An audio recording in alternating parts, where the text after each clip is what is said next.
သမ္မတထရန့်ရဲ့အီရန်စစ်ဆင်ရေးမှာထိပ်သီးခေါင်းဆောင်အယာတိုလာခါမီနီနဲ့သားဖြစ်သူတို့က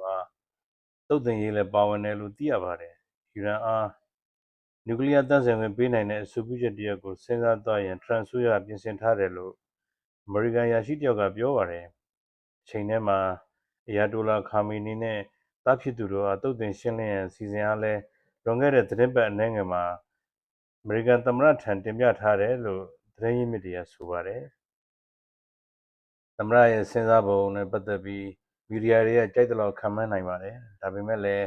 သူဘာလုပ်မယ်မလုပ်ဘူးဆိုတာသမ္မတထရန့်ပဲသိပါတယ်လို့အိမ်ဖြူတော်ပြောရေးဆိုခွင့်ရှိသူအန်နာဂယ်လီကလည်းပြောပါတယ်။အီရန်ထိပ်သီးခေါင်းဆောင်အယာတိုလာခါမီနီကတော့အီရန်အနေနဲ့ယူရေနီယံသန့်စင်ပိုင်ခွင့်ကို